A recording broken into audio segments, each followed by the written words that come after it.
Hey there, welcome to the archives. So I thought I'd do another blog post. This one is looking at this. This is a blog that was originally done on April 13th of 2021. So this is over 2 years ago. It was called Octavia Butler and the Object of Shame is Contagion. There's a spoiler alert for a parable of the sowers, and there was content warnings for war, anti-Black racism, slavery, white supremacist violence, mentions of sexual violence, murder, theft, and other forms of violence, including financial and economic. So I wanted to touch on this to do a blog. I wanted to do this. There's no video, so I wanted to use this as an opportunity to get the blog out. It's a long one. I haven't read it since I posted this in 2021, so you're just as much on the journey as I am. So it said, in one of Octavia Butler's more prophetic novels, Parable of the Sower, this is also taken from my dissertation. The main character, Lauren Olamina, provides an example of what happens when feminists that identify as a multiplicity step into a feminist terrain that is in its own way a multiplicity. I would get into the definition of multiplicity, but I'm not going to get into it here because it's like a pretty long. Published in 1993, the plot takes place in the future, California of 2024 to be exact. So in the span of 3 years, Lauren's dystopian life unfolds in a deteriorating America set on social, economic, and political ruin. The president-elect is a regressive Christian and white supremacist dictator demagogue. He set slavery in motion, bringing about the resurgence of the enslavement of Black and Brown people and the exploitation of their labor. So as the socio-political climate worsens, the nation spirals into overinflation, which we're seeing now, poverty, which we've always seen, and an increasing violence. An intuitive, visionary, and community organizer, Lauren's determination is put to the test after her community is overtaken by arsonists, thieves, drug dealers, and gang members. Her younger brother is brutally murdered, and her father, who disappears, is presumed dead. Neighbors are stolen from, and seniors and children alike are raped and murdered. Eventually, her whole community and life as she knew it is completely uprooted, taken away by looters and pyromaniacs hungry for power, fire, and whatever they can salvage. With only two familiar faces left to turn to, a white boy, her senior named Harry Balter, and Zara Moss, a Black former street-involved woman. She's a mother, and her child was thrown into the fire and left to perish. So Lauren is tasked with leading a group of strangers from the Los Angeles region where she was born and raised to Northern California, or Oregon or Alaska or Canada. They're just making their way north, trying to get away from this dystopian society as they know it. There's fires everywhere. They're trying to search for safer living conditions, cheaper standards of living, and employment. So other than Harry and Zara, the group consists of the Douglases, which is a mixed race family of 3. So there's Travis, there's Natividad, and their baby Domingo. And then Taylor Franklin Bankole, he's a 57-year-old, he's Black African American, who Lauren later marries, which is a little problematic. He's older than her father. Octavia Butler does weird things like that, where she pairs like young women with really old men. And it's a little bit. So there's also Allison or Allie, and then there's Jillian, Jill, and those are sisters, the Gilchrist sisters. They're two, this is a quote from the book, they're 2 medium-sized brown-haired white women in their 20s. There's Justin Rohr, he's a 3-year-old orphan, and there's a mixed-race family of 2, Emery, Tanaka, Solis, and their 9-year-old daughter, Tori. This pair, they're escaped Black slaves, enslaved people, who both are living with hyper-empathy. And then there's another family of 2, the Grayson Mora. He's a Black Latino, and his daughter, Doe, and they both had run away as slaves, enslaved people. So again, this is set in 2024, I believe is what I said. And again, there's already slavery is brought back. We see in the States right now, they're bringing Jim Crow back. A lot of what Octavia Butler was so incredible because she was really prophetic. A lot of the things that she was predicting would happen is already set in motion in the States. Um, so the group, they face numerous challenges on their journey, many of them that threaten to stabilize how their solidarity with one another. One of these things is Lauren's ability to share emotions with others. So Lauren is a Black disabled working class woman, right? She lives with a condition called hyperempathy syndrome, otherwise known as sharing. Her disability causes her to share pain and pleasure with others, so humans and non-humans alike. She explains, this is a quote from the book, I'm supposed to share pleasure and pain, but there isn't much pleasure around these days. She experiences every pain, every injury, every gunshot wound, the bleeding that occurs in other people as if she herself were on the receiving end.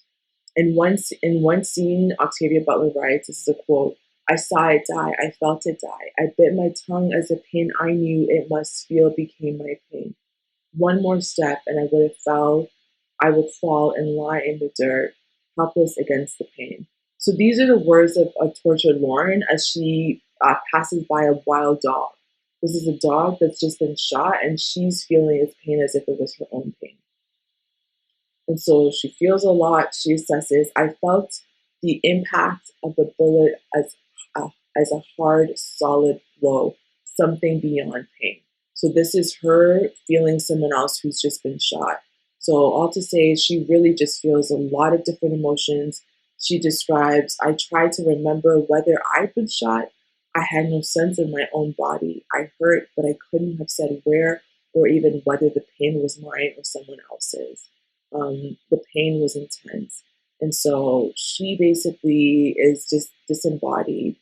Um, she's feeling things as if they were all her own. And I use her as an example to talk about contagious shame, also known as contagion. So contagion is an affective unfolding, whatever that means, that often is well beyond our control and our comprehension, right? Think of when you yawn and then someone else's yawn. Think it's a process that uncovers a collective ability to share, to feel, and to be moved or influenced by one another. This usually happens unknowingly and spontaneously, and it points to emotions as falling under the spectrum of affect. As Lauren states, I couldn't help collecting some of their general misery.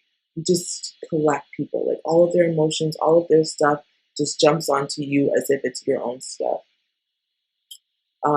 This unrepresentable and involuntary, it's just like this acted uponness, right? You're being acted on without even knowing when it happens. It places affect at the very level of matter. This is a quote from Patricia Clark. It blurs the boundaries of living and non-living, biological and physical. This again is from Patricia Clark. So professor of sociology and women's study, Patricia T. Clark, the natural and the cultural begin to fade, or rather they bleed into one another, right? It just becomes indecipherable as Lauren's sharing. You don't know what's yours and what's another person's. That's contagion. It's just you're feeling, it's kind of like vicarious trauma or vicarious shame. Somebody else's shame or trauma becomes your own shame and trauma. That's a form of contagion or contagious emotions. So at any given time in her interior reflects the exterior, right? So Lauren's person is a projection of the collective. Her emotions,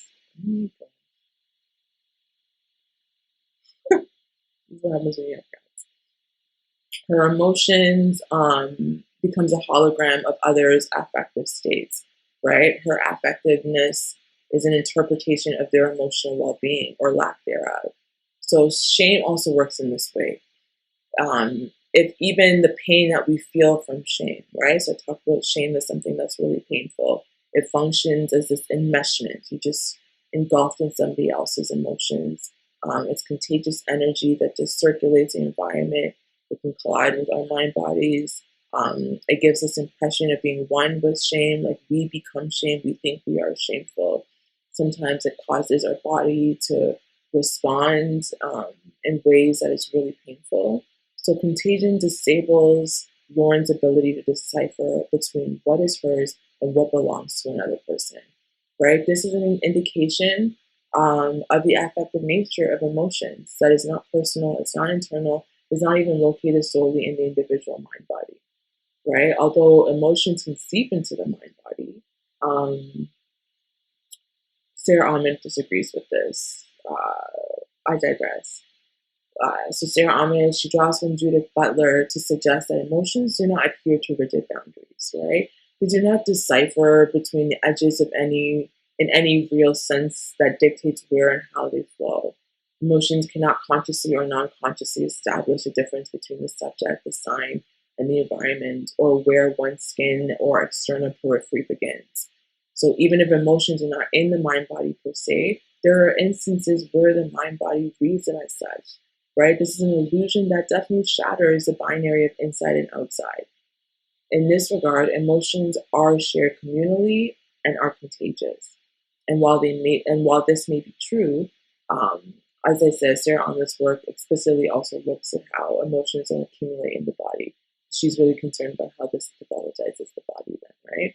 So internalized shame, it just permeates through Lauren's mind body. Like she's going through it. She is going through it, um, as most of us are, or at least I am. And so this just invites more shame that goes on to her, and all of this collective shame, like she just doesn't know what to do with it. It becomes a lot for her. And so I'm gonna end it there because then we're moving into territory that I've already talked about, but I might get into another episode later because this is really long. But I wanted us to think about shame as contagious,